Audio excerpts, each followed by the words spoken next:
Hello, Tim. Hello, Adriana. I am Hello. so excited for this conversation because we have here a social studies teacher, and I am going to get to ask a question that is bedeviling everyone in America right now and probably around the world. Tim, how does America work?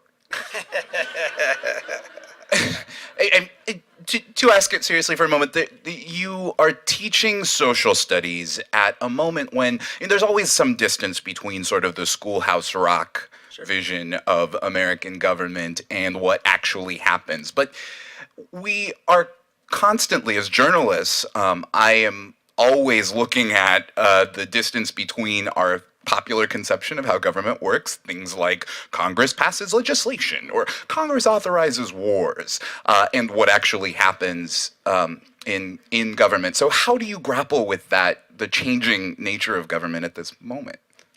Yeah, I would say that the textbooks are somewhat obsolete now. I find I'm teaching a lot less out of the textbook and more out of whether it's the Washington Post or New York Times, or whether it's CNN, or that the students are coming to me much more hooked than they've ever been.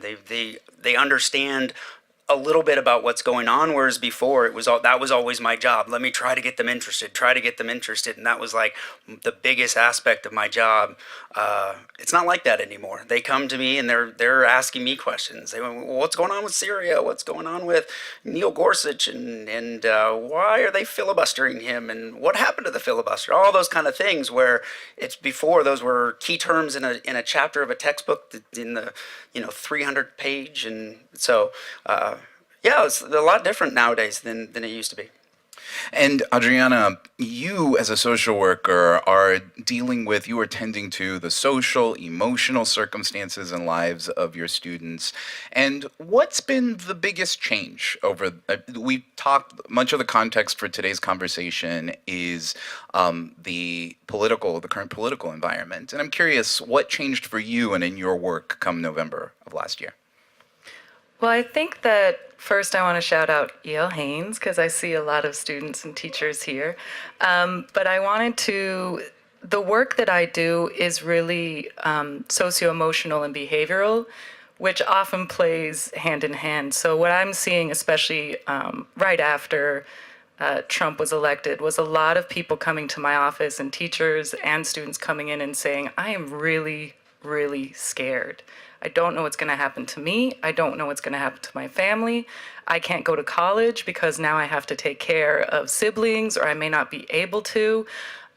So I think that we're dealing on that level with just trying to understand and how we can keep the kids safe. Because when kids are stressed daily about what's going on, what they're reading, what's in their news feed, it's really hard to concentrate on school, on thinking about your next steps when you don't even know if you'll be able to stay here or if your family members will be deported or removed or have violence happening in your life.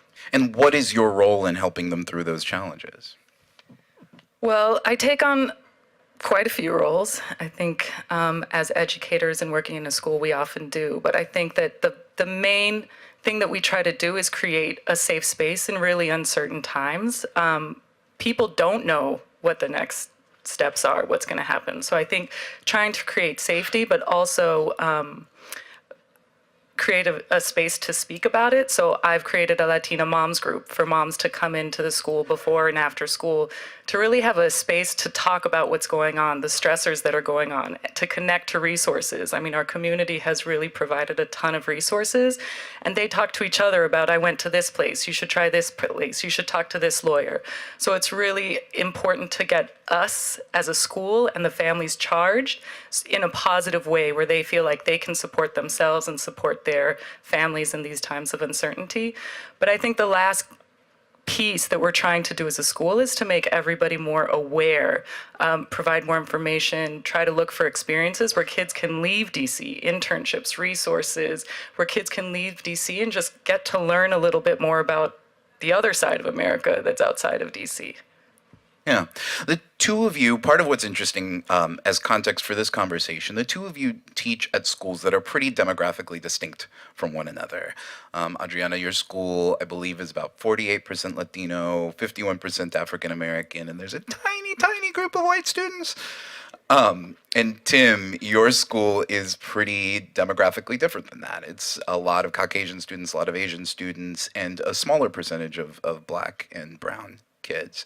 How, Tim, do you find the diversity, and particularly ideological diversity, playing out in your classroom?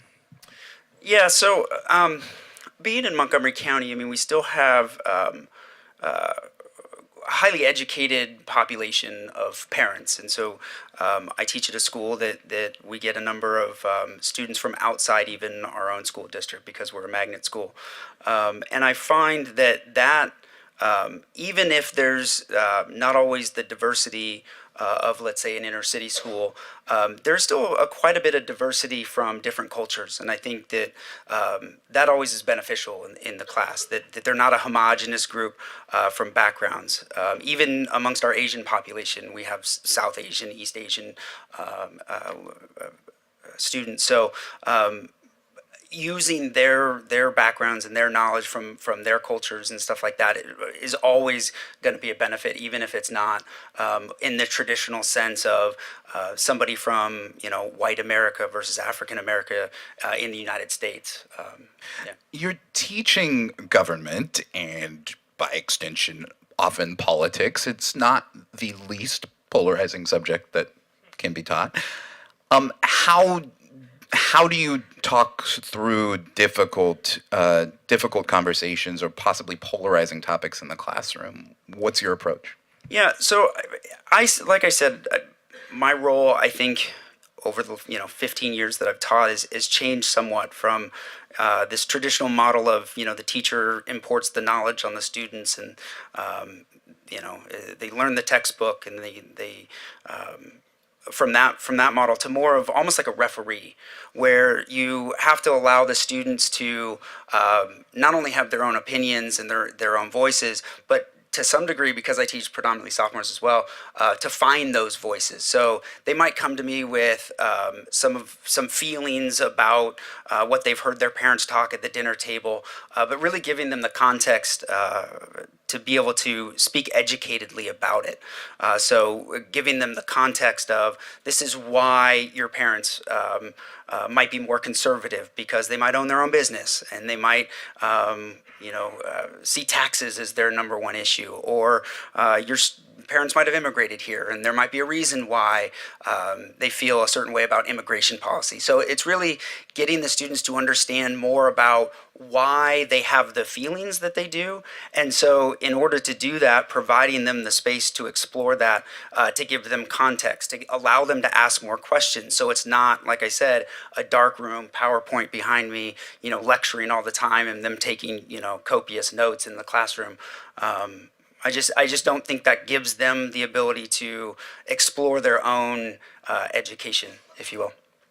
So I'm going to come back to that in a second. Adriana, I'm going to just stereotype your students for a moment and just assume that the most popular hashtag preceding the election was not Make America Great Again.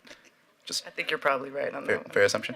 So how do you acquaint your students, or how do you prepare your students for a world that's far removed, a totally different milieu, where they're likely to encounter a lot of folks from very different backgrounds, with different ideological beliefs? That's the million-dollar question, I think, especially being in DC, where it's pretty liberal across everybody. So I think that exposure is really the key. How can we as a school expose kids? And we don't have to send them to rural, Alabama to get this exposure. Any exposure creates opens your viewpoint. Any exposure traveling internationally, having to interact with people that aren't like you, weren't born and raised in DC, didn't grow up with the same customs, traditions. I think you can do that, but also within the classroom, creating curriculum and having curriculum that incorporates a lot of these questions that these kids have. So it doesn't necessarily have to be history. You can talk about Latinos in literature and the immigration experience. You can talk about what's going on in the world outside of DC as a conversation piece, because using this charge that's already happening, using this kind of like, this feeling, I don't know what that is just kind of how can you get that and use that as a conversation piece to expand these kids' horizons, and also, I guess, our own, living in DC. You told me about some of the challenges that your students have when they leave the context of this high school and they go out into the wider world.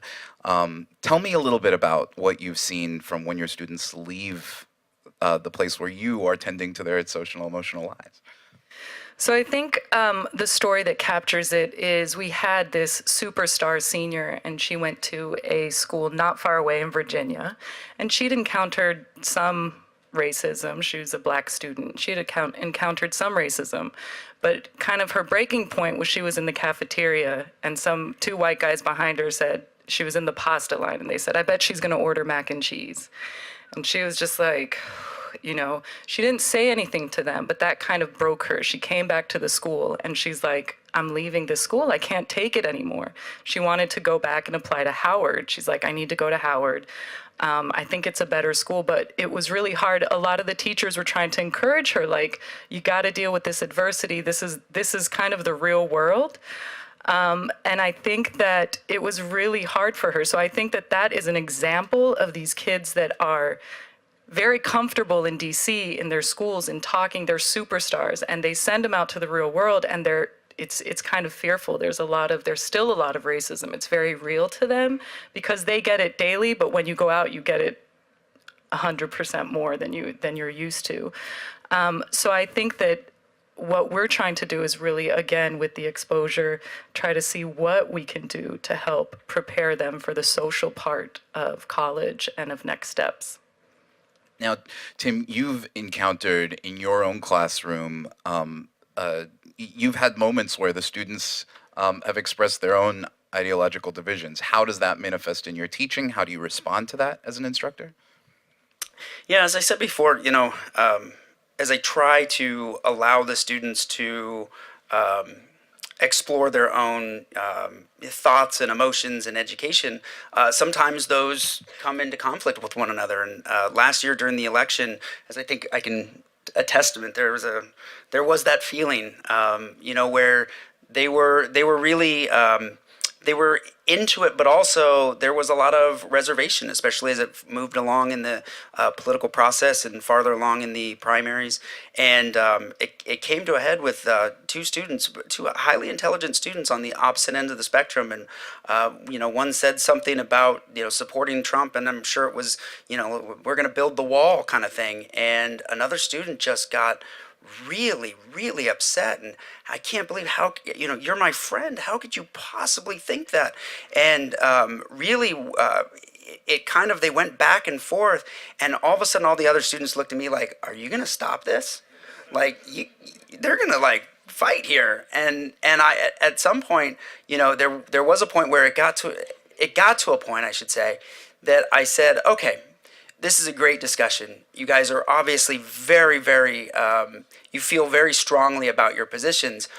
Let's table the conversation a little bit. Let's move on, not necessarily to a different subject, but let's also give kind of the emotional side a chance to cool down, because they were fired up, and at some level in the back of my mind, I'm like, yes, they're politics, right? I was super excited, but at the same time I'm thinking, okay, the teacher side of me is like, okay, let's get the classroom back here.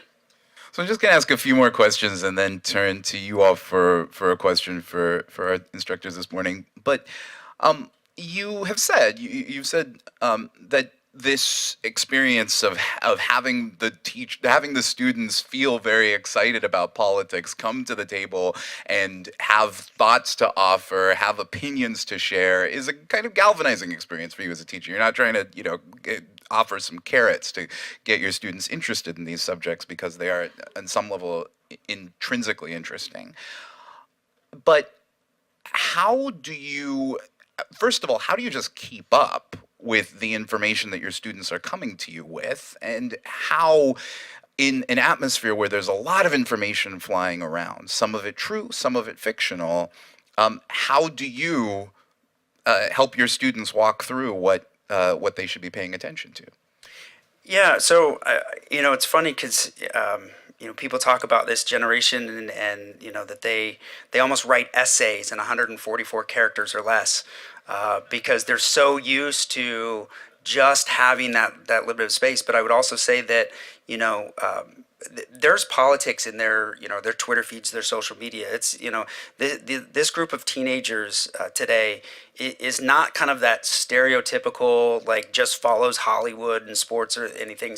So I would say that they do follow politics, they do follow what's going on, but they follow the headlines, and that's all they read. We talk about my generation, and I'm not that far along, but we at least got a paragraph in before we stop. Whereas these guys stop at the headline, and so I actually have created lessons and assignments where we look at headlines from different newspapers, even throughout the country, as well as going to Fox News, CNN, MSNBC's homepages to say how are they writing the headlines. So let me teach you not just about consuming media a little bit, but also consuming headlines, because it's going to be very difficult for me to get them to turn to B16 in the Washington Post. They're just not going to do it. But if they do, they're probably going to see some piece of news like the filibuster on Supreme Court justices was just eliminated. B16 last week. These are the challenges of being a journalist right now. The top of the news has not enough space to accommodate the actual news that's going on. I will say that my Mondays are quite a bit different now, because I always come into the class on Monday morning and say, okay, let's talk about the controversy over the weekend, because it's always on the weekend. And the students have almost 3 days of not being able to figure things out. So Monday mornings are always like, okay, let's talk about what happened over the weekend, and let's get to I would say a deeper understanding contextually. Why are these things happening, as opposed to not just, hey, they are, because I would say that's what they used to have to say, this is what's going on, and now it's they know what's going on, they don't understand why, and that's the goal, I think. Adriana, you have said that, you've described this atmosphere of sort of heightened anxiety and uncertainty that your students are grappling with. What's the line that you draw between trying to make your school a safe, comfortable place for them and trying to genuinely get them an airing to ideas that might be scary, news that might be fear-inducing? Well, I think as a school that's committed to the conversation of race and equity, we're used to having uncomfortable conversation. I think the kids know it too. But I think now there's a context about it. So when you bring about that general anxiety, school is a safe space to be able to talk about it and be able to validate it and kind of say, here's some techniques that you can use. Here's some opportunities that you can use because your anxiety, your fear is real. We don't want to scare people, but we can link families and kids to resources. We're not the experts in everything, but we've started the conversation to be able to say, here's a resource if you're really worried about your family and what their status might be. Here's something that you need to think about when you're applying to college, and I want you to take these steps. So we serve as a link, but also we serve as a space for them to continue the conversation that these kids are already having. They were black and brown before Trump got elected. So it may be surprising to us, but it's not to them. Do we have one concise question for our panelists this morning? Afternoon, I guess, technically.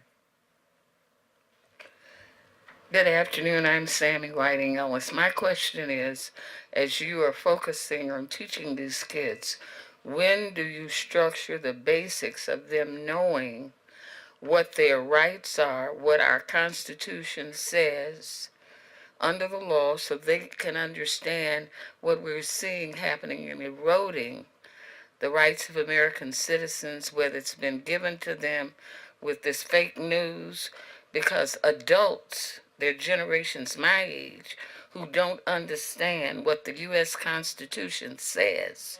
So they don't know they have a certain level of so-called protection, even though the Justice Department is trying to roll it back. So, Tim, I'm going to give you the last word. Yeah, so I think that the benefit for me, obviously, is teaching predominantly AP. That's a big part of what our goals have to be. Having a whole unit on what are the students' civil rights, civil liberties. I actually am fortunate enough. I brought my students here to the museum, actually, where we're at today, because they have a whole section on the First Amendment and the First Amendment of not just speech rights for the student, but also freedom of the press and what the role of the press is. Because I think that that's something that 10 years ago, I didn't really have to cover what the role of the press was. It just was, we accepted it, that, we had a free and independent press, and therefore I didn't, really say, this is why we need these questions to be asked. And if you look at the White House pressing room, it wasn't as filled as it was, 6 months ago. I mean, now it's jam-packed every time. And so that's what I would say, that the students certainly have to be aware of not just their rights, but of, what's going on out in society, and be educated in that, so that they have, as I said, that ability to have those conversations with their parents, their peers, and certainly with their instructors as they move forward into higher education. Tim, Adriana, thank you very much, and thanks to all of you. Thank you.